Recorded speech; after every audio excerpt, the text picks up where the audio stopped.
নীলফামারী জেলার পঞ্চপুকুরে তিস্তা ক্যানেল ভেঙে শত শত কৃষকের স্বপ্ন শেষ হয়ে গেল।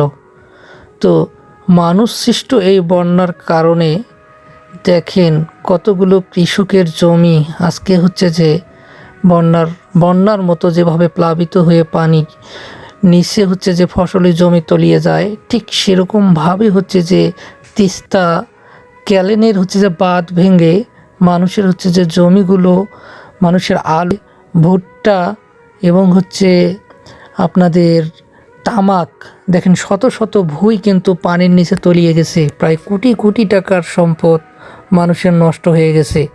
তো আসলে দেখেন, যদি ঠিক সময় মতো পানি উন্নয়ন বোর্ডের কর্তারা যদি এটাকে গুরুত্ব দিয়ে দেখতো, তাহলে এতগুলো ফসল নষ্ট হয়ে যেত না। তো এতগুলো ফসল নষ্ট হয়ে যেত না এবং এতগুলো কৃষকের আহাজারি মানুষকে শুনতে হইতো না। দেখেন, এই ফসল ফলানোর জন্য মানুষ কত স্বপ্ন নিয়ে কিন্তু ফসল ফলিয়েছিল, আজকে সবার স্বপ্ন কিন্তু নষ্ট হয়ে গেল।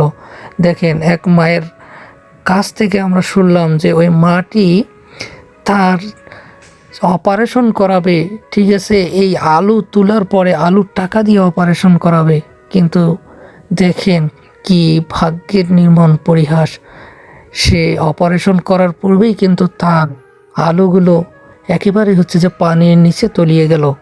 তো দেখেন, মানুষ আসলে কত বড় একটা বিপদের সম্মুখীন হয়েছে। তো অবশ্যই আপনারা ভিডিওটি শেয়ার করবেন, যাতে হচ্ছে সরকারের পক্ষ থেকে এই ক্ষতিগ্রস্ত কৃষকদেরকে সর্বোচ্চ সহযোগিতা করে এবং হচ্ছে যে তাদেরকে যতটুকু সহযোগিতা করার, অবশ্যই যেন সরকার তাদেরকে ততটুকু সহযোগিতাই করে।